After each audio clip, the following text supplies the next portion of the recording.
Mingəçevirli gənclər arasında xüsusi rəğbətlə qarşılanan Gənclər üçün Təhsil Mərkəzi zaman-zaman müəlliflik etdiyi tədbirlər vasitəsilə gəncləri bir araya gətirərək onların vətənpərvər, təhsilli, dünyagörüşlü və işgüzar formada yetişməsinə əməli töhfə verir. Bugün mərkəzin ofisində könüllülük hansı prinsiplərə söykənməli və necə olmalı mövzusunda növbəti tədbir keçirilib. Seminar xarakterli bu tədbirdə ictimai birliklərdə könüllülüyün əsasları, fəal könüllü yanaşmanın perspektivləri, uğurlu layihələrin hazırlanması və icra yolları barədə ətraflı söhbət açılıb. Gənclər üçün Təhsil Mərkəzi fəalları şəxsi təcrübələrinə istinadən uğurların sirri barədə iştirakçılara ətraflı məlumat verib. Seminar iştirakçıları onlara təqdim olunan xüsusi bukletlər vasitəsilə də ətraflı informasiyalar əldə edib. Eyni zamanda suallar ətrafında maraqlı dialoq qurulub.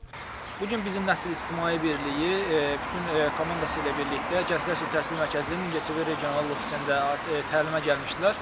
Və Gənclər üçün Təhsil Mərkəzinin Mingəçevir ofisinin bütün könüllü komandası və başda da biz və ən fəallar olmaqla birgə bu layihədə məmnuniyyətlə iştirak etmişdik. Çünki Gənclər üçün Təhsil Mərkəzi artıq öz şəhərimizdə könüllü sahəsini yetərincə sözün demiş bir təşkilatdır.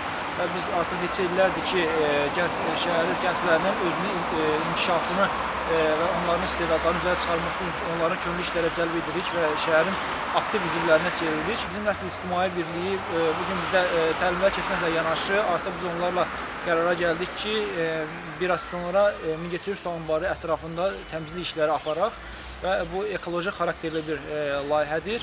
Və bundan başqa, bu layihələrdən başqa biz artıq planlaşdırırıq ki, bu artıq yeni yaranmış bir ideyadır ki, günün elə sabah şəhərdə gedən quruculuq və abadlıq işlərinə müəyyən könüllü aksiyalar keçirdək və həmin o quruculuq, abadlıq işlərə gedən yerdə öz könüllü komandamızla birlikdə onlara kömək edək. Seminar başa çatdıqdan sonra könüllü gənclər ənənəsinə sadiq qalaraq şəhər çimərliyində abadlıq aksiyası keçirərək əsl vətəndaşlıq davranışı nümayiş etdirib. Bu kampaniya vasitəsilə onlar digər həmyaşıdlarına da bir vətənpərvərlik çağırışı ismarışlamış olmuşlar. Ehtiram Muradlı Müşfiq Əliyev, MTV.